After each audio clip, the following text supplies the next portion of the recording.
Alright guys, so we're standing in front of the Monroe Correctional Complex, also the Monroe Prison. And again, this is where I worked for 2 years from 2013 to 2015. And of course, this is also where Jayme Biendl, the officer, was killed. If you haven't seen that video, go check it out. My main job duties as correctional officer were making sure all the inmates were following all the rules. I had different jobs up there. I wasn't always on the same post. I started off working graveyard, working at all the different facilities up on the hill. And if you guys aren't familiar with how the prison works up there, there's 4 different facilities. There's the minimum security unit, which is, well, of course, which is where all the minimum security guys are. Then there's the reformatory, which is like the medium security unit. And then there's a special offender unit, which is where kind of all the mentally ill people are. And then there's the Twin Rivers unit, which is to our right over here, and that is where most of the sex offenders are. So anyway, so there's basically 4 different facilities or units up on the hill. But yeah, I worked at all 4 of them. When I first started, I basically filled in for all the people who were sick. So anyone who called out sick, I would just fill in their position, and that happened to be basically at all the different facilities. A couple of funny stories I wanted to share kind of while we were out here. So back when I worked at the special offender unit, I worked there, you know, maybe about 30-40 times or so. And when I worked over there, one of the positions I worked at was inside kind of a it was kind of an inner security unit inside the special offender unit. So it was like a lockdown facility inside a lockdown building. So very secure unit. Maybe about 12 different inmates in that separate little building. About a dozen occasions I worked in that secure unit, and I had to basically be like a one-on-one with one offender. I had to sit in front of the inmate's cell, and I had to watch him for my entire shift, and that ranged from 9 hours to 18 hours because sometimes I had to work 2 shifts back to back. And so on numerous occasions I would have to sit in front of one inmate's cell as like a suicide watch. On a few different occasions I was observing the same inmate who was on suicide watch, and he was basically strapped down to a bed. And the reason why he was strapped down to a bed was because before that, like a week prior, he had cut open both of his arms with like some sort of like metal he found, and he found these like batteries, and he ended up like stuffing like the batteries inside his open like wounds for whatever reason, I don't know. But it was just mind-blowing, like the random stuff that some of these guys would do. And then on another occasion, I was observing a different inmate up there, and he had previously bashed open his head, and you could see like his brain. He like smashed it in the same spot like so many times it cracked open his skull. And so they had to give him like a strapped down helmet to like keep him from doing the same thing. So anyway, there was a whole bunch of random crazy stories and things that I witnessed up there. Since we're here in front of it.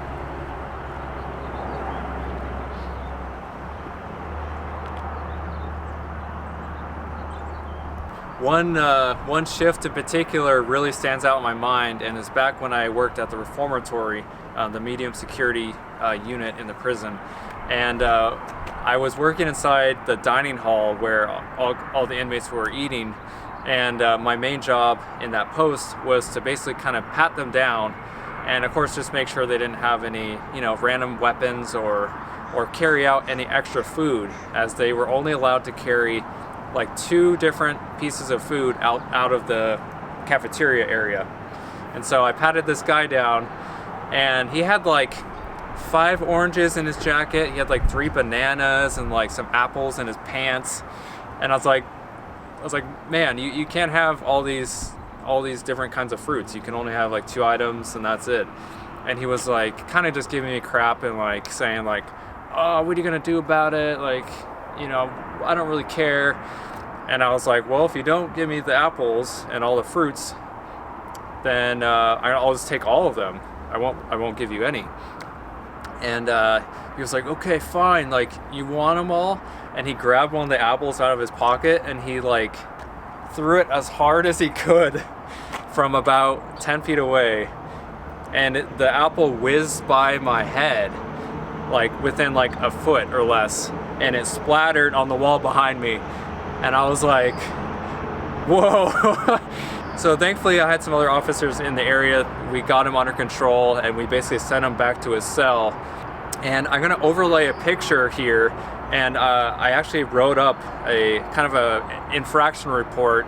Me and another officer searched his cell after that event happened, and we found like a whole bunch of property and stuff that he was not supposed to have. He had like 6 thermal shirts and like some naked pictures and a bunch of stuff that was illegal in the prison, like you're not supposed to have at all. And so we found a bunch of contraband stuff, and we took it out. And so, needless to say, that guy was in his cell for quite a while. All right, guys, so behind me is the minimum security unit. And again, that was one of the 4 facilities up at the prison that they have. And I worked at the minimum security unit numerous times. And what's interesting about that particular unit is the way they built it is they just have like a small kind of fence, and there's no real towers around it. Numerous occasions there's been many different escape attempts, and some have been successful. Some inmates have actually escaped from the minimum security unit. They've basically just jumped the fence and ran away. And so when I worked there at that facility, I felt pretty nervous every day I worked there, because I didn't want someone to randomly just go out and escape while I was working there. And the way it works is there's 4 different living units up there, and each unit only has 1 officer per unit. And so I was basically by myself in the building with about 150 guys. And so that in itself is, of course, kind of nerve-wracking and you know, a little sketchy. But then when you add in the fact that there's no decent barrier around the facility, and there's no like tower or anything, it just felt like someone could easily just kind of run away or escape or whatever. There was several times when I worked there where one particular occasion I had my OC spray or pepper spray, and I did my shift. I turned in all my gear and I found out that I didn't have my pepper spray on my belt. And so I was like, oh crap, like where did it go? And the entire shift, like, we couldn't find it. And so turns out when I sat down on a chair, it's Velcro, so it's stuck to the chair. And it ended up just like popping off and sticking to the chair. Thankfully, none of the inmates found it or anything, but I did kind of get in trouble for that. But yeah, it's just an interesting job, and again, definitely not as scary or frightening as you would expect or what you see in movies. Again, there is some danger aspect. You know, obviously, you know, unfortunately, Jayme Biendl did get killed up here in the prison, but you know, and for all intents and purposes, it was a pretty safe job, as long as you had your awareness about you know, and you treated the inmates with respect. Most of the time, not all, but most of the time, they would treat you with the same respect back. But yeah, so if you've seen the movie Butterfly Effect with Ashton Kutcher, they filmed that right up inside the prison. They filmed inside the reformatory, like the inside yard part, and they filmed inside the actual living units.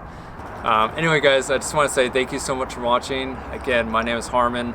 If you are new around here, make sure you hit subscribe if you enjoy these kind of crime-related videos.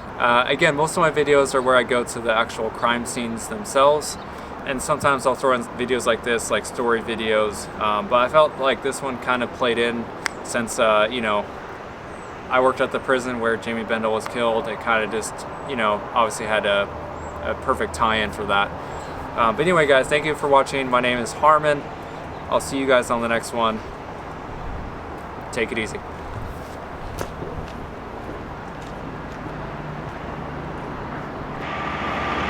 And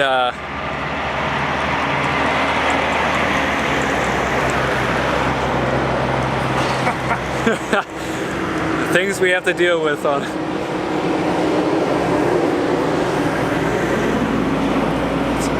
The cars aren't that loud, it's mostly the semis. Okay.